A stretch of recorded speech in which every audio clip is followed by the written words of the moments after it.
Hello and welcome to Changing the Conversation. I'm your host, Dr. Ashley Stewart, the Director for the Center on Equity at C4 Innovations. And today we have an exciting episode about the Recovery Education Collaborative, also known as the REC. I'm so excited to be joined by two very special guests. We have Jill O'Brien, who is the Program Director of the Recovery Education Collaborative, joining us from Boston, Massachusetts, and the Bay State Community Services. Jill, we're so excited to have you here with us today.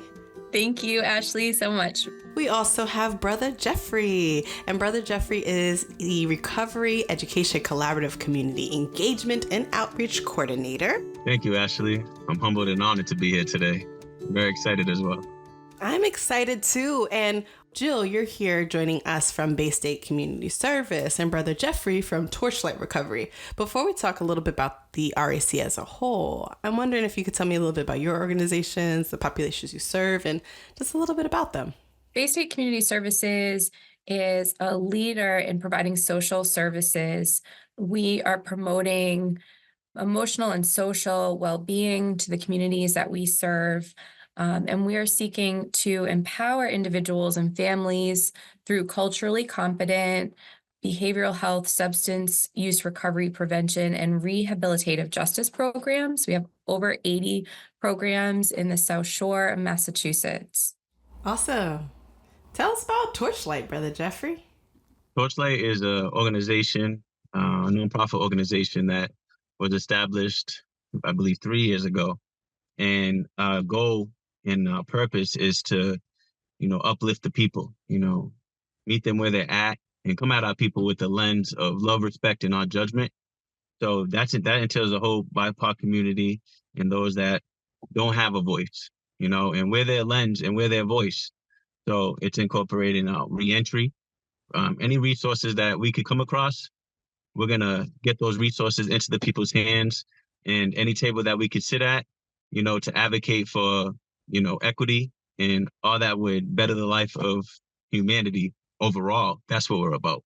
And the group that we have is very dynamic, and we continue to rise on a yearly basis in regards to outreach and in regards to who knows about Torchlight. So overall, our goal and our purpose is to help our people. Amazing. So two organizations with dynamic missions and visions for the work that you're doing. And Jill, if I'm correct, there's two other organizations that are part of the REC. Is that correct? Can you tell us a little bit about the other two organizations? That is MORE, which is the Massachusetts Organization for Addiction Recovery. And they are a peer-led and run organization whose mission is to advance recovery through advocacy. And they hold several large public policy events every year. They're statewide throughout Massachusetts, and they mobilize the recovery community to advocate for themselves.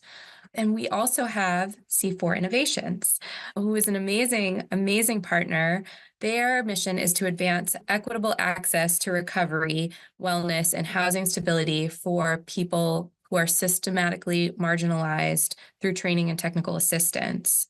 And all four of our organizations have come together to form the Recovery Education Collaborative. Okay, so we have, four really dynamic groups of people coming together to do what exactly? So our listeners might not be familiar with a education collaborative. They may be familiar with a Recovery Education Collaborative. So Brother Jeffrey, can you tell us a little bit about what the REC is for someone who's brand new to this, never heard of it, wants to know more? The REC is four dynamic organizations, like you stated already. And what we do is we deal with recovery education. We deal with the trainings for the state of Massachusetts. Some of the trainings consist of self-care or multiple pathways or, all the trainings. I'll say this about the trainings is that even myself as a facilitator of the trainings, we learn so much, about recovery. I'm a person in long-term recovery for 8 years now. And when we give these trainings, they're done by people in long-term recovery. And that way it's from a lens of those who have been through it. So that's one component.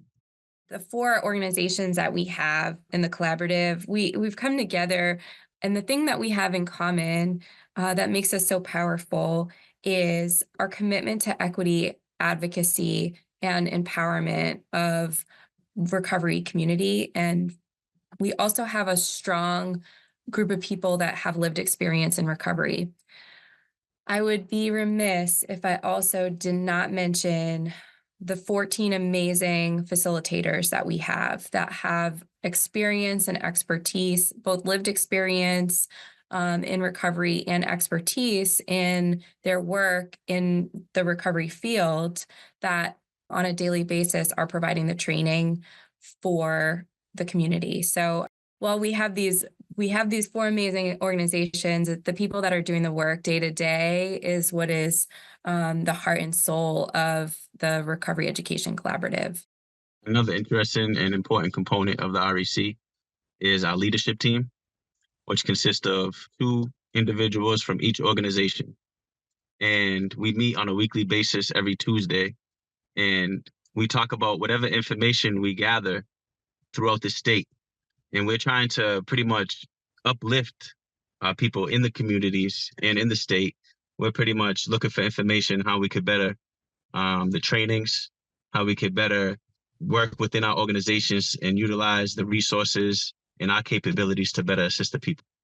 One of the things that you both mentioned that I think is so important is you talked about the critical component of this that is centering lived expertise and lived experience. Jill, you talked about, there's these organizations, but there's the people who are doing the work. You also mentioned, Brother Jeffrey, you mentioned that even the organizations are very much centered in the value around lived experience and lived expertise. What role does lived expertise have in informing the work of the REC? The lived experience component is essential because, if you're given the trainings, let's say, and you have lived experience, you've been through it, the conversation within that training is going to be one that is going to be recognized by those that also have lived experience. A lot of the people who have become recovery coaches come from that world, have been through the fire pretty much, and are now at a point where they want to help and give back because they're on the road to recovery. They're bettering their lives and recognize that someone helped them and they want to help somebody else. A lot of the people that are recovery coaches and in these trainings are dedicated to the work, so the lived experience component as a teacher, giving it to someone who's already experienced the same thing you experienced, there's a certain dynamic there that you can't make up, you can't learn in academia. You know what I mean? You're right. There's no book that could teach it. There's no certification that could teach it. This is about real life, everyday experiences and creating an opportunity for folks to learn from that. What kind of impact have you felt like that's had, Jill, with being informed so much by that lived expertise? So much. We have the privilege and honor to get to train people that are new to recovery coaching and peer support work. We do a 5-day Recovery Coach Academy as the base of where people would start in their journey for becoming a recovery coach or peer support worker. And a lot of times people come in brand new, excited about doing the work, wanting to learn more. And we have seasoned facilitators that have experience having been recovery coaches and have been doing this work for a long time. And they're able to share through listening and helping to build the knowledge and skills of people that are just coming into this. In addition, we are also responsible for doing the CARC recertification trainings as well. So people that have been doing this work for a long time, but that would like to have additional skills, and maybe they're feeling burned out and maybe they need to come together with their peers and, have a place where they can share things that they're struggling with in a specific area, and they can have support within a training, maybe learn something they've never known before, have their knowledge shifted in a way that they needed it to. So we're here to provide learning experiences and opportunities for people in the recovery field and peer workers. That seems so supportive, and I can imagine how people who have the opportunity to interact with the REC feel so supported in having this collaborative. You mentioned an acronym. I think you said CARC. Can you tell us a little bit about what that is, maybe for a listener who's unfamiliar with that acronym? Yeah, there's so many acronyms in this world, isn't there? The CARC is a certified addiction recovery coach. And that's in Massachusetts what the coaches receive as a certification once they've completed their trainings and their 500 hours of coaching and supervision. They're able to then apply for their certification. We do the certification training and the recertification training to help people keep those certifications up. One of the things that I can't help but to notice as we're talking about this, we have these individual organizations, these people within the organizations, people on the ground who are doing this incredible work. And I'd imagine in a lot of capacities have been doing so independently as organizations prior to this unity that is the Recovery Education Collaborative. So one of the questions that I have is, why did the REC come together and what goals helped to form it? And I know, Brother Jeffrey, you started to begin to describe the impact of that unity of these organizations. But what was the catalyst for that? Why did these organizations come together? Initially, there was an opportunity for a organization or organizations to be contracted for a 10-year period to provide recovery education for the state of Massachusetts. And my brother, Minister Randy from Torchlight, and Doris from Bay State were already working together.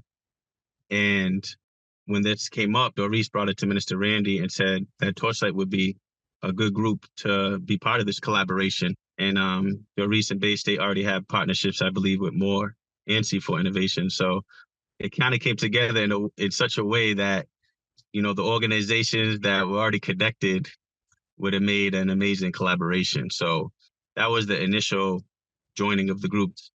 One key component that I would like to share about the Recovery Education Collaborative is each one of the different organizations has like an expertise. There's things that we all do as a collective, and within our organizations, we do a lot of similar things, but each group brings a special, I would say like a secret sauce, to the collaboration. And when it all comes together, the work that's being done and the way we're able to engage not only the peer support workers, but directors of organizations, clinicians, or whoever is in the state of Massachusetts, it's received in such a way that it's understandable. So that's something that I feel is very important, is that it's a universal language that the REC has the ability to project. I love that idea of it being a universal language. And in those early conversations, as this formed with the groups coming together and talking about how to even submit for this, Jill, what were some of the goals that were established through this critical partnership for the broader vision for the REC?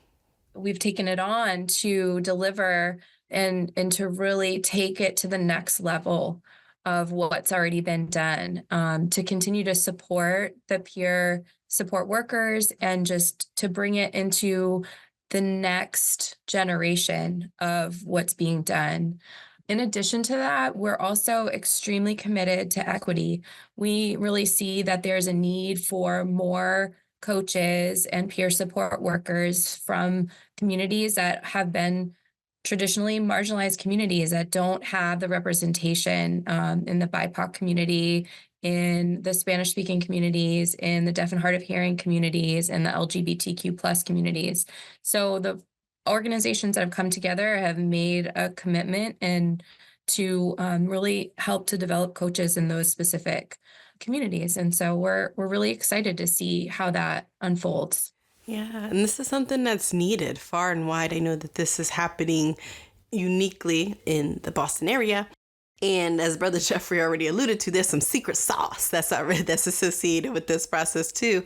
And as you mentioned, these are really important things to be thinking about: equity, access.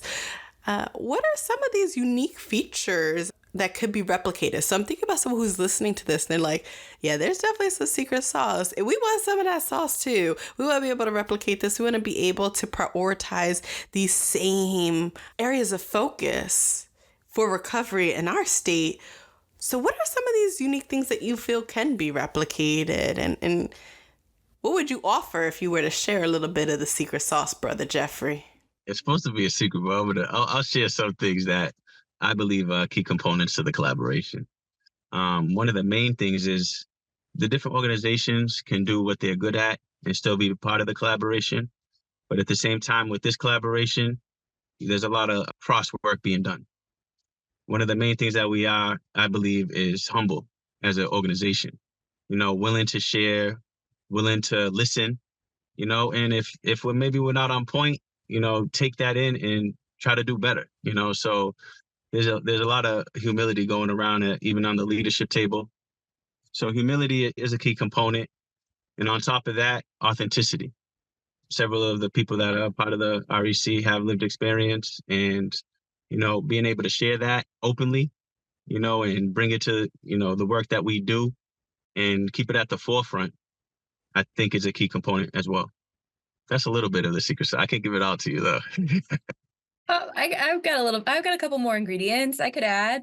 I would sprinkle in a 12-person peer steering committee that we have that adds diversity and strength, and they all have lived experience on our peer steering committee, and they all bring something unique in the work that they do, and they're bringing to advising and guiding the Recovery Education Collaborative. I love it, and I appreciate you all being so generous with these ingredients. I'm wondering, from each of you, what excites you the most about the impact or the potential impact, so current or potential impact of the REC and the work that you all are doing? So for me, just a little background, on top of working with the REC, I also work with an outreach team and have been for several years. And when I initially started doing that work, resources and doors being shut was something that I had to face. Something I appreciate about the REC and that excites me is that the work that we're doing here as a collaborative is going to directly impact those that are, in the community that need our assistance. And I see it as it's better than, it's like, if you could put a Band-Aid on a wound that needed stitches, that's only going to last for so long. But it's like we literally have the ability to make a major impact on the people's lives that are hurting the most, and that excites me. I just love recovery coaching and peer support work.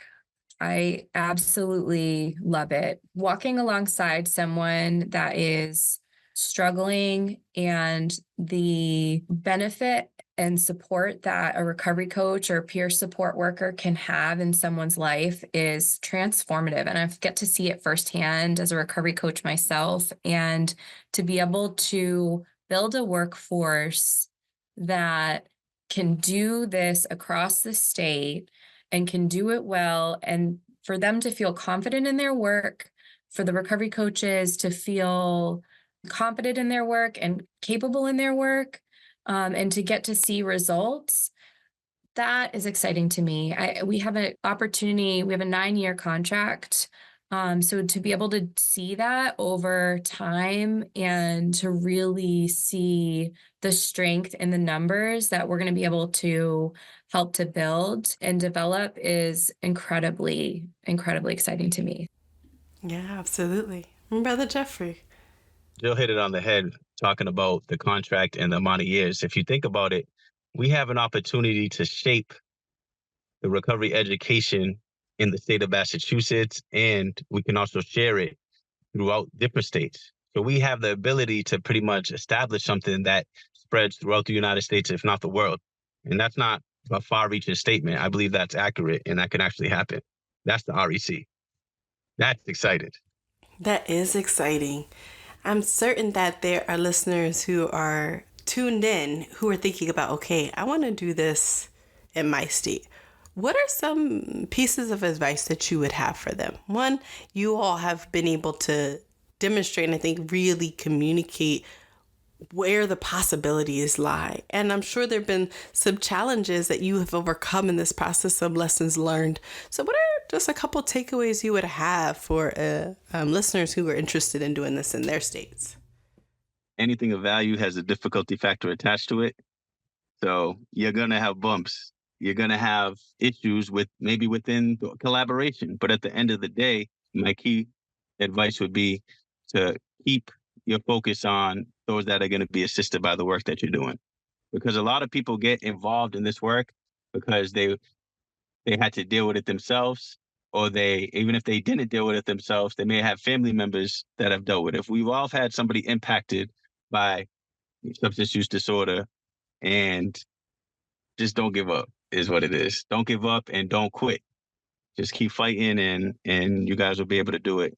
And also, Recovery Education Collaborative is in Massachusetts, but we have an email and a phone number, so you can reach out to us anytime. And that's the collaborative nature, right? That's the beauty of it. Say, we're here for you too.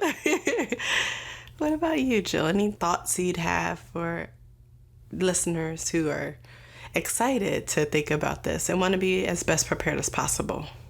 I don't think organization could have done this on its own. I think the strength comes from all of the organizations that we have together, the support of the state, and the peer participatory process that we've engaged in since the beginning, with folks with lived experience being both on our leadership team and from the peer steering committee, and from doing listening sessions with the community and engaging with the community. And, Brother Jeffrey and the more regional coordinators have been out doing community engagement sessions. We continue to lean into asking people what they feel like they need. And so I think it's important that we listen and we try to create unity within the recovery community that oftentimes is amongst itself not supportive of each other. And that is, I think, probably as the most heartbreaking piece of it coming into this work myself, but somewhere that I see that we can really shift is being a relationship builder and being a partner builder, and not gatekeeping, but really inviting people in to the process and really inviting partners and bringing unity to the recovery community and holding that as a leader in this work. I can't think of a more uplifting and encouraging note to bring our podcast episode to close on. And so with that, Brother Jeffrey, Jill O'Brien, thank you for joining us. Thank you so much, Ashley, for having us. This was awesome. Thank you, Dr. Ashley. We appreciate you and the opportunity. And to our listeners, join us next time on Changing the Conversation. Visit c4innovates.com and follow us on LinkedIn and YouTube for more resources to grow your impact. Thank you for joining us. This episode was produced by Erica Simon and Christina Murphy. Our theme song was written and performed by Peter Hanlon. Join us next time on Changing the Conversation.